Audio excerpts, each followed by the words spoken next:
The Man Who Went to the Far Side of the Moon. The story of Apollo 11 astronaut Michael Collins. By B. Uzma Shiffert. Genre: expository text can be an account of a historical event.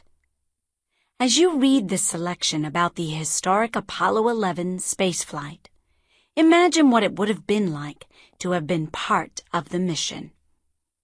On July 16, 1969, the United States launched the Saturn V rocket into space. Aboard this spacecraft, the largest rocket ever built, were three men, astronauts Michael Collins, Buzz Aldrin, and Neil Armstrong. Their mission? To be the first to land on the moon. One of these men would not land on the moon, however. That man, Michael Collins, would circle the moon in the command module, while Buzz Aldrin and Neil Armstrong landed the lunar module Eagle and explored the moon's surface. It is July 20th, 1969, a Sunday. It's 4 minutes to 10 in the morning. It is minus 250 degrees Fahrenheit, minus 180 degrees Celsius in the shade, and plus 250 degrees Fahrenheit, plus 120 degrees Celsius in the sun at the Sea of Tranquility, where Neil and Buzz have landed the Eagle. They are 242,000 miles, 390,000 kilometers, from Launch Pad 39A at Kennedy Space Center in Florida. In the earliest versions of the checklists, Buzz Aldrin would be the first man to step down onto the moon. But the lunar module hatch opens inward to the right, and Buzz, who stood right behind it, had difficulty climbing out. When the astronauts tried to switch places during practice, they damaged the cramped cabin. A few months before the launch, it was decided that Neil should go first. He crawls backward through a tiny hatch near the floor. As he looks toward the horizon, he can see that they have landed on a sphere. The horizon is a little bent since the moon is so small. His arms are covered with goosebumps. There is no air, no sound, no life, no footprints. Wait, now there is one. Neil Armstrong is the first man on the moon. Neil and Buzz stay on the moon for 21 hours and 36 minutes. But only a little more than 2 hours of that time is spent outside the lunar module. They perform 3 minor experiments and load 2 aluminum suitcases with 48 pounds, 22 kilograms, of moon dust and rocks. The 3 minor experiments: to measure solar particles, to measure the exact distance to Earth, to measure moonquakes and meteoritic impact. The major experiment: to land on the moon. When they have climbed back into the lunar module and shut the hatch, they take their helmets off. They look at each other because they both sense a strong smell. Neil thinks it smells like wet ashes. Buzz says it smells like spent gunpowder. It is the moon. The moon has a smell. 600 million people in 47 countries are watching the blurred TV transmission of the lunar landing. There is one person who has no chance of catching Neil and Buzz on TV. He is traveling at a height of 70 miles, 110 kilometers, above the far side of the moon. All he can see is darkness and stars outside his window. Michael Collins has 28 hours to go, alone in the capsule. He has trained for so long. He has traveled so far.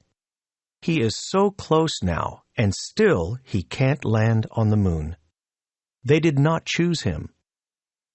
He was going for 99% of the trip, and that was good enough for him, he has replied when people have asked.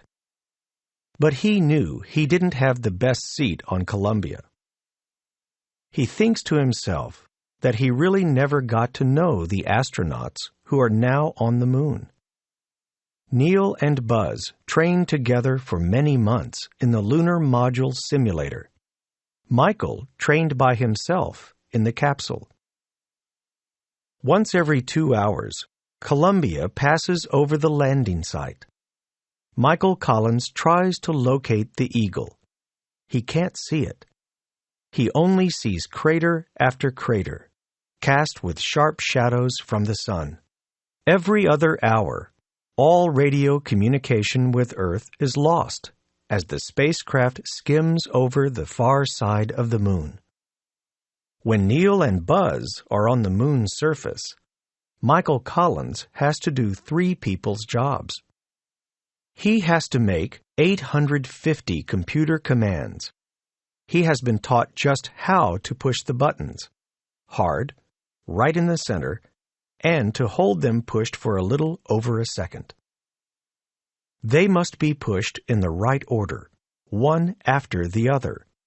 Verb 88, enter. Verb 87, enter. If he loses track on the far side of the moon, there is no one to ask.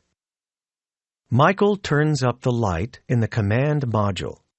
It's almost cozy. He is used to flying alone.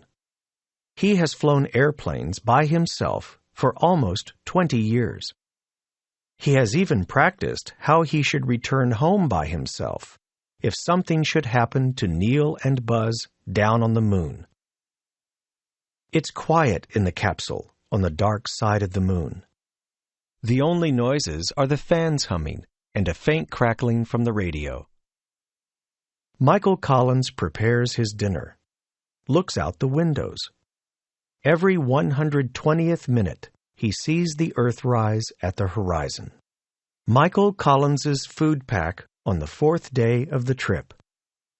Breakfast: Frosted Flakes, freeze-dried. 4 peanut cubes, bite-sized. Cocoa, powder. Orange and grapefruit drink, powder. Canadian bacon and applesauce, freeze-dried. Lunch: shrimp cocktail, freeze-dried. Ham and potatoes, wet pack. Fruit cocktail, freeze-dried. 4 date fruitcake cubes, bite-sized. Grapefruit drink, powder. Dinner: beef stew, spoon bowl. 4 coconut cubes, bite-sized. Banana pudding, powder. Grape punch, powder. All the food is vacuum-packed and marked with labels, since it is difficult to tell what each item is supposed to be. The tricky thing about eating in weightlessness is moving the food from the package to the mouth without letting it float away. The astronauts eat freeze-dried and powdered food. They inject cold or hot water into the package with a special water gun, squeeze the package for about 3 minutes, then cut off a corner and squeeze the paste into their mouths. Wet-packed food. They suck the ready-mixed wet-pack food cold, straight out of the package. Spoon bowl food. They inject cold or hot water with the water gun and squeeze the package a little before they open the top. Spoon bowl food is eaten with a spoon. It is so sticky that it either stays in the package or clings to the spoon. It is July 24th, 1969, a Thursday. Ever since they left the moon, the astronauts have been eager to get back home. After 8 days, 3 hours and 18 minutes in Columbia without washing, the entire body itches. It is hard to breathe in the spacecraft now. It smells like wet dogs and rotten swamp. Michael Collins has flown Columbia during re-entry into the Earth's atmosphere. For 14 minutes, the astronauts have been pushed down into their seats. They have weighed 7 times their weight on Earth. Now the capsule has splashed down in the ocean near Hawaii.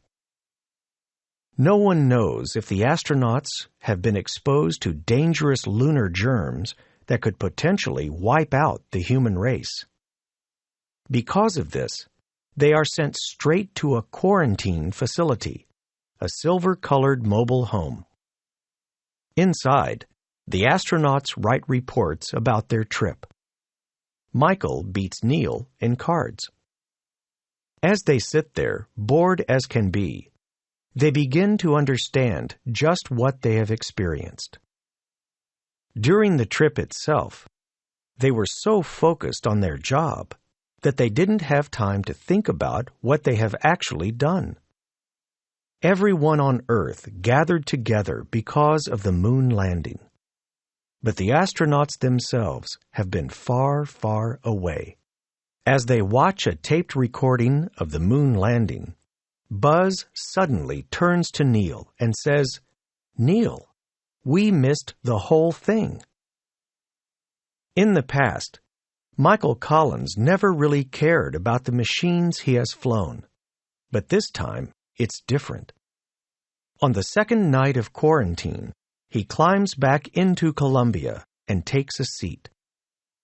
Then he leans over and scribbles a message in ballpoint pen on the capsule wall in the tiniest handwriting imaginable.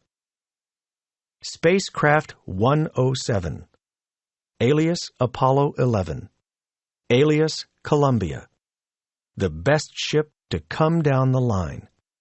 God bless her. Michael Collins, CMP. To find out if the astronauts are carrying deadly germs, mice are let into the quarantine trailer. The mice have grown up in a germ-free laboratory. After 17 days, the astronauts are let out. For the first time in a month, they breathe fresh air. If the mice had died, Michael Collins, Buzz Aldrin, and Neil Armstrong might still be quarantined. Left on the Moon.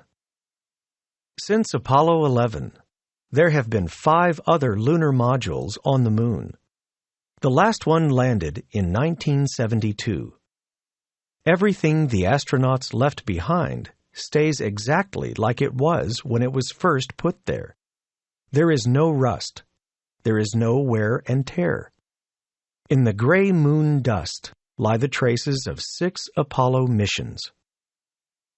2 golf balls hit by astronaut Alan Shepard, Apollo 14. To save on weight, the astronauts left everything they didn't need before taking off in the lunar module. Scientific experiments, TV cameras and cables, Hasselblad cameras, empty food packages, parts of the spacesuits, backpack, boots, 6 lunar modules, 3 moon buggies from Apollo 15, 16, and 17. Mementos and honorary objects, plaques, medallions, astronaut badges, crucifixes, a gold olive branch, a computer disk the size of a silver dollar with peaceful greetings from presidents and prime ministers of 73 countries. A sculpture of a fallen astronaut in memory of all those who have died in the efforts to reach the moon. 1 red Bible. 6 American flags. Unverified. Las Brisas Hotel in Acapulco, Mexico, insists that the Apollo 11 astronauts placed a pink flag from the hotel on the moon in gratitude for their complimentary stay. Over 460,000 people worked on the Apollo project. They got 12 astronauts to the moon. Altogether, the Apollo astronauts brought 840 pounds, 380 kilograms, of moon material back to Earth. On the moon, there are footprints from 12 people, traces that will never be swept away by any wind. When Michael Collins returned from the moon, he made a decision to never travel again. He wanted to spend the rest of his life fishing, bringing up his children, taking care of his dogs, and sitting on the porch with his wife. Sometimes, when he's talking to other people, the thought strikes him, I have been to places and done things that no one can ever imagine. I will never be able to explain what it was like. I carry it inside, like a treasure. At night, Michael Collins tends to the roses in his garden at the back of his house. The soil smells good.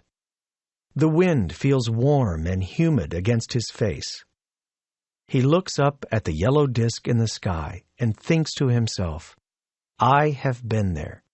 It was beautiful, but compared to Earth, it was nothing.